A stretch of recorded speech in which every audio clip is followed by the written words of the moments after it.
What's up, YouTubers? What do you guys think of my hat? Somebody got me this hat. I thought it was pretty cool. Shit Creek Survivor. I think it was on a rafting trip.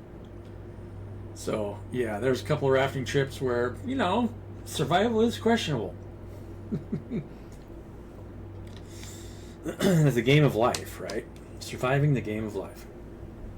So, we're going to talk about, before we pull cards here, we're going to pull some cards.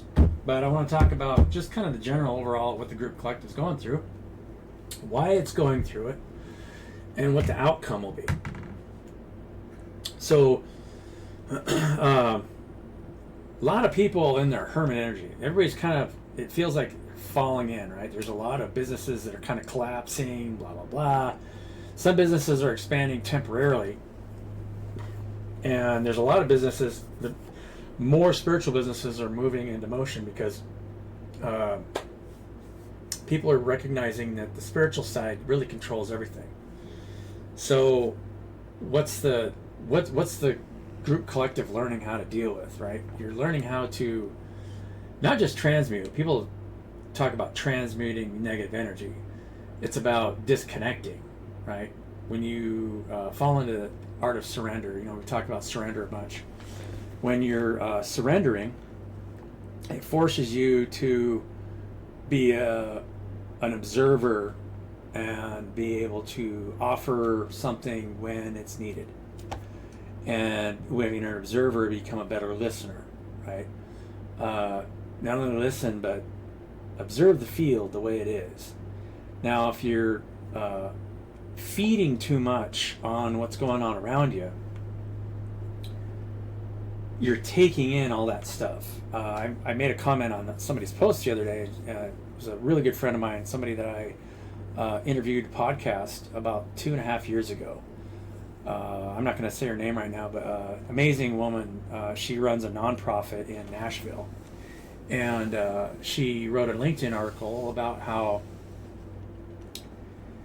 the stress of trying to ground out conflicts, on all those old business structures are, gets too old, right? Because you're trying to, people are looking outside themselves to try and ground out conflicts, and it gets super toxic, right? So all your time away from doing that, not only you're trying to get clients, you're trying to help people get to a state of surrender. Just by doing that, it causes so much stuff that you just gotta try and let go of when you're on your off time and just rest, right? Eventually you get to a burnout crash. And she wrote an article about that, about how, it's killing her. And so I tried to support her in the best way I could, and I didn't know how else to word it, was that, just letting those old structures collapse is something that we really have to do. You can't keep trying to keep them alive. By trying to keep them alive and grounding out conflicts that are just interwoven within the structure that you're trying to help, there's nothing you can do, right? If you're working within a structure or trying to help a structure where it's, for one thing, it's valuing somebody's time more than somebody else's, there's misconceptions about, well, knowledge, if I have an amount of knowledge, then I should deserve more pay. Not true, right? I mean, it's, for one thing, the knowledge that you gain by learning how to surrender and live in the moment outweighs any kind of external knowledge that you could do. And we're always learning, right? We're always learning from the time that we're born. And if we ever stop learning and we just rely on what we already know, then we're kind of living in a false perception. We're living in an expanding universe where you can learn forever as you expand, right? Because you're constantly moving more information and energy as you expand. And the only way to do that is to surrender, to allow things to flow in. Higher level beings that can pop in and out of this dimensional reality. For one thing, you have to be able to disconnect from all the projected energies that are being projected in three-dimensional space. I mean, think about where our roots are. Our roots go all the way down. We're we're anchored three-dimensionally. We exist in many dimensions, top to bottom. But since we have access to a lot of lower dimensions below our heart space, lower dimensional realities where things are more conflicted and fighting over passion of what somebody wants or needs, you kind of have to, in one way, take in order to get, right? So the only way to really ascend, to be able to become a light body and pull yourself out of that three-dimensional reality so that you can move and become more free, is to be able to disconnect from negative or even positive projections and just observe as the observer. And then this happens with your own body. I encourage you guys to monitor your own body. What does my body need? And if you really take on the task of being able to manage your own burdens, your burdens will become less and less over time. I just did a big hike today. I've been postponing it because I was hiking on my trip that's on my YouTube channel here. I hiked quite a bit on my trip. Loved it. And there's one hike just right outside here it's a great hike. It's about a 1,200 foot hike. 1,200 to 1,500 foot hike. I think you go from 800 to 2,000 feet, if I remember right. I remember looking at a map, and it's pretty steep. You can do it I just did it in about 30 minutes, 35 minutes to the top, another 35 minutes to the bottom. And the way down for me is harder than the way up, just because I've got an injured knee from when I was younger, and that is energetic momentum. You can heal the self over time if you just let go and surrender to the healing process. This happens at every part of your being, whether it's your psychological state, your physical state, and just listen to your body and don't try and overfeed it. Don't try and overdo anything to it. Do everything in moderation, and eventually your burdens will slowly lessen over time, and you can make small changes to yourself over time. This is the most powerful way, and this is how everything moves into an ascension model. Doesn't matter if you're talking about a bug or whatever it is, right? If it's ascending into a new form, if it goes to a state of surrender, then it can happen naturally. I mean, think about what a caterpillar. If a caterpillar tried to fight becoming a butterfly, it'd die, right? It has to surrender the process. If it tried to fight to keep from forming that, what is it, a pupa? I can't remember. I can't remember what it's called. When it encapsulates itself and becomes a hard shell, and then I think the monarch butterfly takes 40 days to become a butterfly. It enters as a caterpillar, and then poof, it shows up as a butterfly. That same nature works the same way for us, right? We go into our cocoons and comes out as something else. And so this is why everybody that usually leaves that old structure in the long run starts to just listen to the field, and then tries to make a living by listening to the field of other people, right? And being open to receive. That's why there's so many YouTube channels, readers out there. It's just an ascension process we're all going through, and it's one thing that's limited me from trying to create a business model where we're all working together and create stuff together. Because if we do that, then we're still tied to the exterior some way. If I don't get this thing, then I'm not okay, right? Because you're trying to energetically feed off of your environment in some way. Like if I don't have this new car, or if I don't get this new house, or if I can't do this or that. Letting go of those things and staying not attached and just letting them go allows you much more freedom, so that you can move in the field. You want ultimate freedom. That is what all of us want. Your heart wants freedom. And the only way to really become truly free is to be able to move in the field, and to be able to observe without actively needing something outside of yourself because if you're trying to grab something out there to change your state of being, that's a sovereign thing out there. And so you have to manipulate its emotional state to feed on it, right? Whether, even if you're like eating a bug or eating, I don't know why I always think of bugs. My son and I have been playing Grounded 2 together. Grounded 2 just came out. He loved Grounded, and so I played with him. And I love, it's one pastime that I love doing is playing games with my boy. And he's like me. He doesn't like the super conflicted, like, you know, those games where you're constantly, it's, you know, very competitive, you know, no competitive games. And Grounded is a really interesting game because you get shrunk down as a person, and you have to fight all the bugs that are feeding off of each other down on the ground.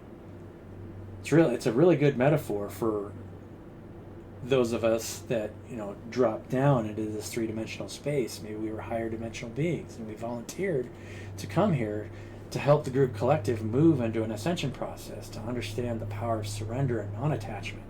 Those two things together, right? Don't be attached to any kind of outcome daily of what you think you need or what you don't need. The reality is you really don't need anything. You're a sovereign thing. You're just a creator and receiver of energy. And you can, if you get to a point where you're not actively trying to push in the field, then you can move around in the field and see, you know, much more free, right?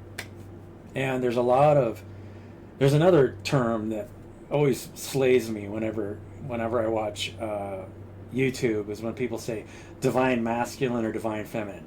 There isn't anything out there that isn't divine, right? Nothing. So there is no person out there that is not divine. All of it is God, remembering itself over eons and eons of time to expand into more of itself. That's the evolutionary record. A divine caterpillar, a divine bug, a divine bird, a divine person, right? It's all divine. Nothing is not divine. There isn't anything that's not divine. That's why I think, you know, the Job is one of the most powerful books ever written, because God describes himself as everything. The Leviathan that consumes everything. And so, yeah. I don't have too much more to say about that. You know, I mean, it's pretty simple. And we don't have to get caught up into the negative emotional states of other people. And that's really part of the process, is learning how to manage the self and to do what you love to do. Create. And create from a place of surrender. You know, don't create from a place of conflict when you're creating from a place of conflict, it's a negative projection of the third eye chakra, where you're negatively looking at something. It's all growing. It's all learning about itself. How can you possibly think negatively about anybody or anybody's actions? So, there's a lot of people that are in separation right now that are learning to do that. And then I think there's going to be, couples that get back together and whole communities that start to come back together after they've learned those things. But you're not really ready to co-create until you've got to a place where you can get to a place of surrender and create together from a place of surrender to people's needs. There are people that need to be healed, but not from a place where you're not teaching them how to heal themselves, right?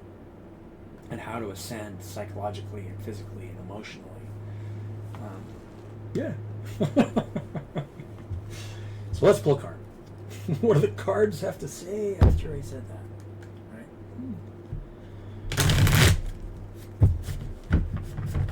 I've really been messing with my setup. I've been spending a long time trying to mess with my capture devices, and I think I'm going to start capturing some of my Grounded 2 gameplay with the boy. Kids, it's great. I just captured some video, but I wasn't able to capture the chat audio, so I'm just going to try again. He's with me this weekend. He turns 18 in a couple weeks, and we have a great time. Got killed by a scorpion, these giant scorpions. It was pretty fun. Anyway, let's see what we got here.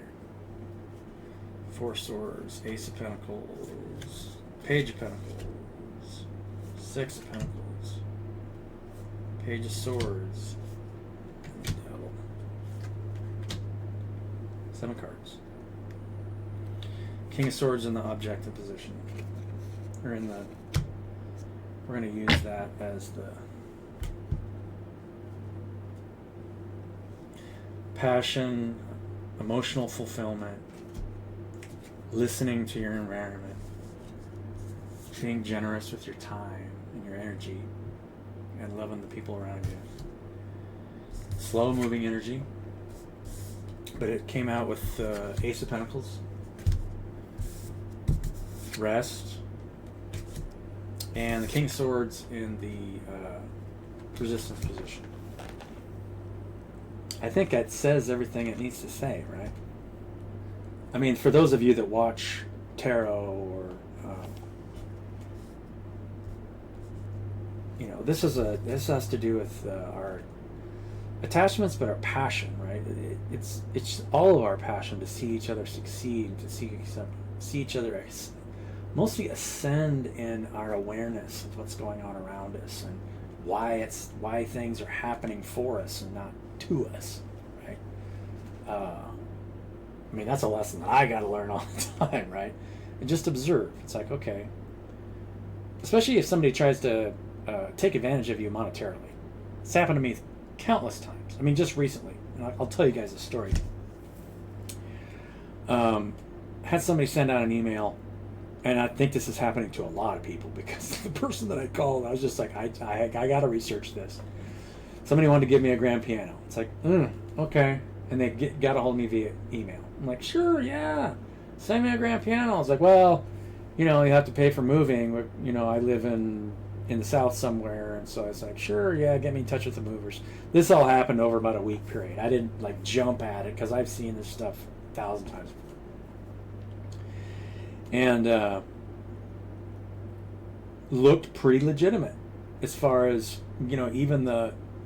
She's like, okay, here's the moving company. Her name was Jeanette. So if you get an email from Jeanette to give away a piano, it's bullshit. Just leave it alone.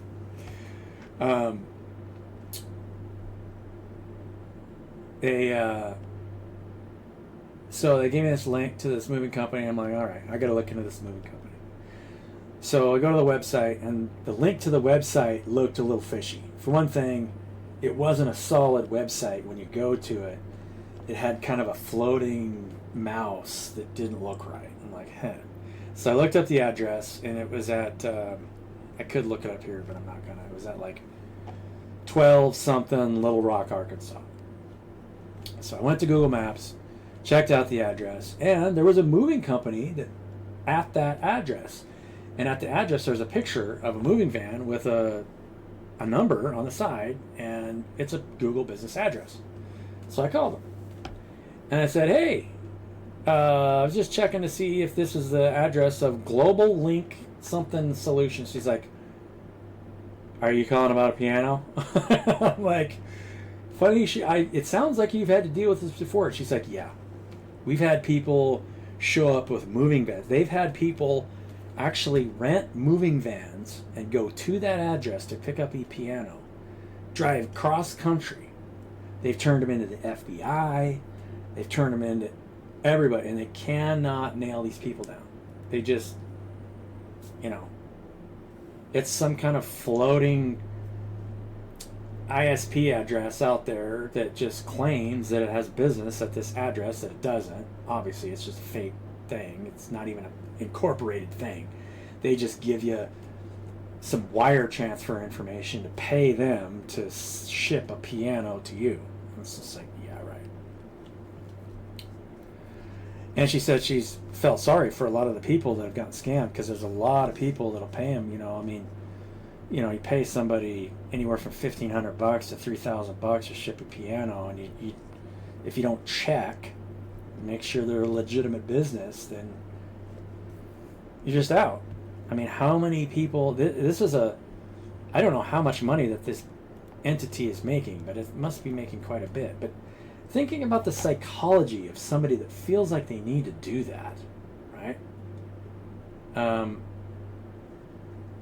That doesn't even breach the surface of how many people out there are getting together and attacking people monetarily and giving them nothing. It's exponential. I've fallen into so many scams over the last couple of years. And it's just because, I assume that people have good intentions. But it's just money. It's like anything else. It's, leaves that fall from the tree and blow into the wind. It comes and goes. Always will. It's not really that important.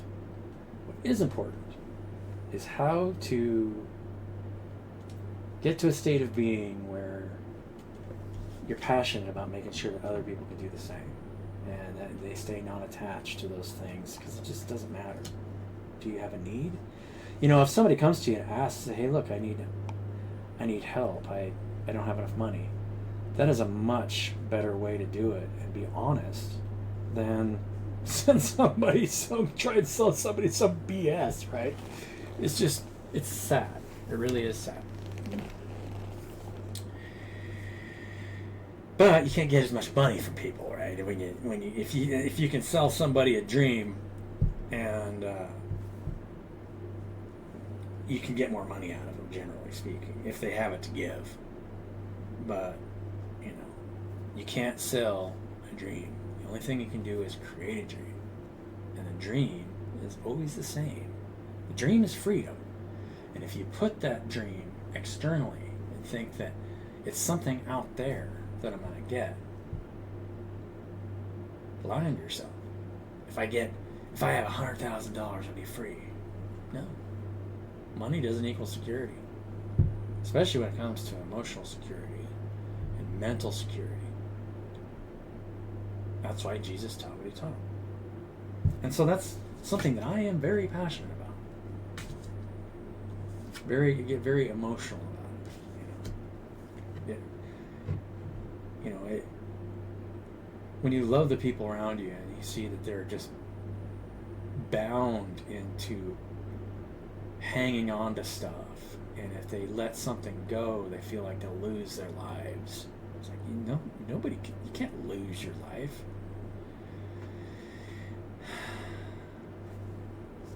And to me, this is more about fruits of the Spirit, right? Giving yourself, to people that need it, your time, your energy.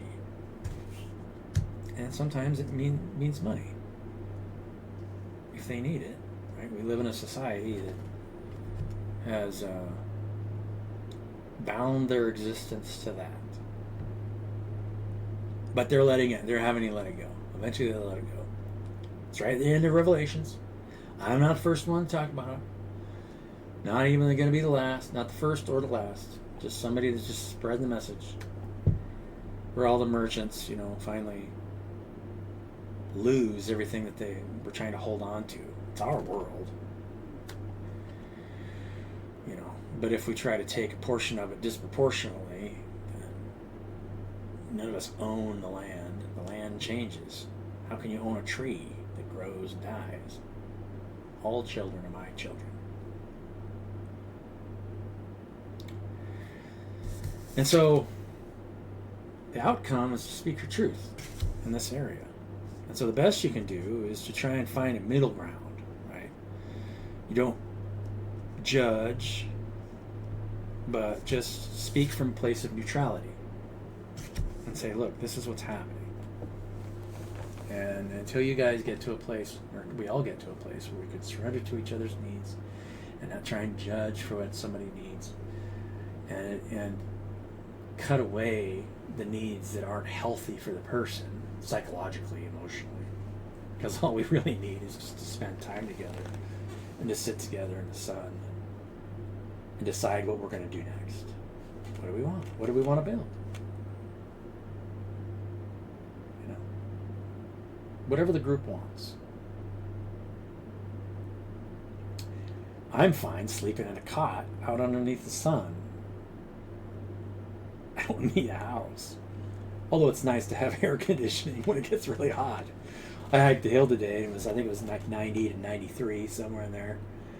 And perfect temperature here in the desert. It's not humid, so it's not like, in more humid areas, 90 here in dry heat is like, 70 down south. It's super easy. It's not even the same thing. You can't even compare a dry heat to a real humid heat. It's not even the same type. But let's pull one more card to go and see what the cards have to say. You guys cut them. Oh, that one flipped up. Chariot, fast moving energy. And the Chariot's got both sides of the coin, right? Light and dark.